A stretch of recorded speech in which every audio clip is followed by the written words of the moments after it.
Ada beberapa tanda yang menandai bahwa pasien itu terkena saraf kejepit.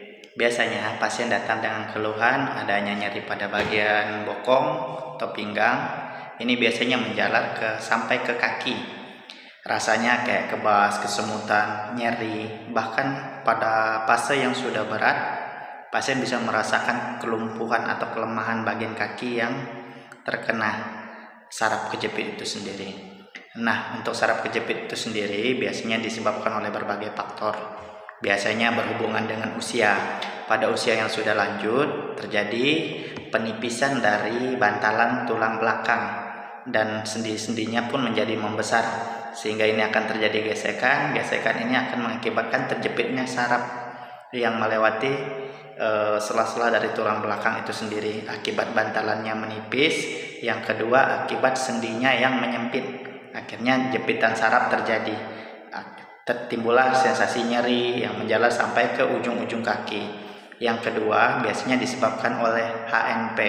Ini bisa terjadi pada usia muda sampai pada usia yang sudah tua. Nah, ini biasanya kalau pada HNP, bantalan dari tulang belakang itu mengalami penonjolan keluar dari tempatnya, sehingga tonjolan ini akan menjepit saraf yang keluar dari tulang belakang. Timbullah gejala saraf kejepit itu tadi. Yang ketiga, biasanya berhubungan dengan cedera. Cedera ini karena kecelakaan, patah tulang belakang yang memicu jepitan dari tulang itu sendiri, menjepit jalaran dari saraf itu sendiri.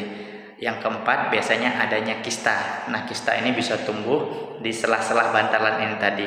Ini akan mengakibatkan jepitan saraf yang keluar dari bantalan tulang belakang. Yang kelima, ini biasanya terjadi karena tumor. Tumor itu bisa terjadi tumor di tulang belakang, dan biasanya ini akibat ada tumor di tempat lain.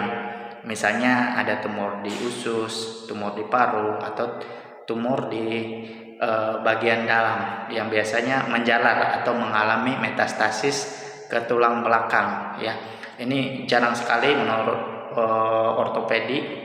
Dokter spesialis ortopedi ada yang berpendapat jarang sekali yang memang murni dari tumor yang berasal dari tulang belakang. Biasanya ada tumor di tempat lain sehingga memerlukan pemeriksaan lanjutan. Nah, untuk penanganan saraf kejepit itu bagaimana? Beberapa dilakukan tindakan terapi pada awal-awal, baik itu terapi obat-obatan, kemudian ada gerak-gerakan fisioterapi yang ditujukan untuk menangani kasus-kasus saraf kejepit.